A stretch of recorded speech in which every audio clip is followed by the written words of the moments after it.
Video ತೆಗೋಣ video ಮಾತಾಡಿ sir. ಇವತ್ತಿನ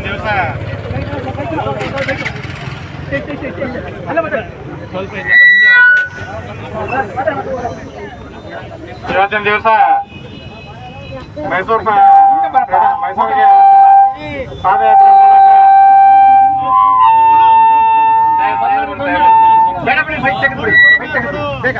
sir ಒಂದೇ ನಿಮಿಷ ಆಗೋಯ್ತು ಪರ್ಮಿಷನ್ ತಗೊಳ್ಳಿ. ಮಾತಾಡಿ. ಇವತ್ತಿನ ದಿವಸ ಶ್ರೀರಂಗಪಟ್ಟಣದಿಂದ ಮೈಸೂರಿಗೆ ಪಾದಯಾತ್ರೆ ಮೂಲಕ ಇವತ್ತಿನ ದಿವಸ ಮೈಸೂರು ಜಿಲ್ಲೆಗೆ ನಗರಕ್ಕೆ ಆಗಮಿಸಿದ್ದೀವಿ. ಈ ಹೋರಾಟದ ಮೂಲಕ ಈ ಪಾದಯಾತ್ರೆ ಮೂಲಕ ಸರ್ಕಾರಕ್ಕೆ ಮನವಿ ಮಾಡೋದೇನೆಂದರೆ, ಈಗಾಗಲೇ ನಾವು 17 ವರ್ಷದಿಂದ ನಿರಂತರವಾಗಿ ಪ್ರತಿಭಟನೆ ಮತ್ತು ಹೋರಾಟ ಮಾಡುವ ಮೂಲಕ ನಮ್ಮ ಆಳುವ ಸರ್ಕಾರದ ಗಮನ ಸೆಳೆಯಲಿಕ್ಕೆ ಪ್ರಯತ್ನ ಪಟ್ಟಿದ್ದೀವಿ. ನಮಗೆ ಕಾರ್ಮಿಕರ ಕಾಯ್ದೆ ಅಡಿ ಸೇರಿಸಿ ಕನಿಷ್ಠ ವೇತನ ಜಾರಿ ಮಾಡಬೇಕು ಮತ್ತು ಕಾಯಂಗೊಳಿಸ್ಬೇಕಂತೇಳಿ ನಾವು ಸುಮಾರು ವರ್ಷದಿಂದ ಹೋರಾಟ ಮಾಡ್ತಾ ಇದ್ದೀವಿ. ಈಗಾಗಲೇ ಬೆಂಗಳೂರಿನ ಫ್ರೀಡಂ ಪಾರ್ಕ್ನಲ್ಲಿ ಮತ್ತು ಬೆಳಗಾವಿಯಲ್ಲಿ ಸಚಿವರು ಮತ್ತು ಇಲಾಖೆ ನಿರ್ದೇಶಕರು ಎಲ್ಲರೂ ಕೂಡ ಒಂದು ವಚನ ಕೊಟ್ಟಿದ್ದರು. ಆ ವಚನ ಬದ್ಧಂತೆ ಕನಿಷ್ಠ ವೇತನ ಕಾಯ್ದೆಯಲ್ಲಿ ಅಳವಡಿಸುವ ಸಲುವಾಗಿ ಈಗಾಗಲೇ ಸರ್ಕಾರಕ್ಕೆ ಪ್ರಸ್ತಾವನೆ ಕಳಿಸಲಾಗಿದೆ.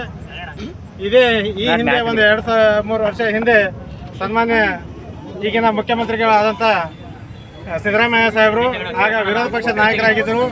ಆ ಟೈಮ್ನಲ್ಲಿ ನಾನು ವಿರೋಧ ಪಕ್ಷದ ನಾಯಕನಾಗಿದ್ದೀನಿ. ನಿಮ್ಮ ಆಶೀರ್ವಾದದಿಂದ ಮುಂದಿನ ದಿನ ಮುಖ್ಯಮಂತ್ರಿ ಆದಂದರೆ ನಿಮ್ಮ ಕಾಯ ಮಾಡ್ತೀನಿ ಅಂತೇಳಿ ಮಾತು ಕೊಟ್ಟಿದ್ದರು. ಇವತ್ತು ಆ ಮಾತನ್ನು ಮರ್ತಿದ್ದಾರೆ ಮತ್ತು ಕನಿಷ್ಠ ವೇತನ ಮಾಡುವ ಸೌಜನ್ಯ ಕೂಡ ಅನುಸರಿಸ್ತಾ ಇಲ್ಲ. ಹೀಗಾಗಿ ನಾವು ಮಾನ್ಯ ಮುಖ್ಯಮಂತ್ರಿಯವರ ಗಮನ ಸೆಳೆಯುವ ಸಲುವಾಗಿ ಈ ಮೊನ್ನೆ ಬಜೆಟ್ ಅಧಿವೇಶನ ಏನು ನಡೀತು, ಇದರಲ್ಲಿ ಬಹಳಷ್ಟು ನಿರೀಕ್ಷೆ ಇಟ್ಕೊಂಡಿದ್ದೀವಿ. ಈ ನಿರೀಕ್ಷೆ ಪ್ರಕಾರ ನಮ್ಮ ಕನಿಷ್ಠ ವೇತನ ಮಾಡ್ತಾರೆ ಅಥವಾ ಕಾಯಂ ಮಾಡ್ತಾರೆ ಅನ್ನೋದು ನಾವು ಕನಸ್ಕೊಂಡಿದ್ದೀವಿ.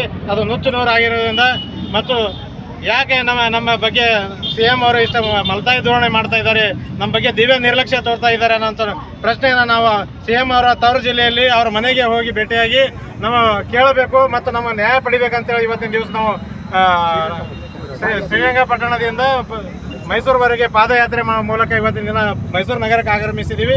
ಇಲ್ಲಿಂದ ಜಿಲ್ಲಾಧಿಕಾರಿಗಳ ಕಚೇರಿ ಮುಂದೆ ನಮಗೆ ಕೂಡ್ಲಿಕ್ಕೆ ಅನುಮತಿ ಕೂಡ್ರಿ ಅಂತೇಳಿ ಅನುಮತಿ ನೀಡಲಾಗಿದೆ.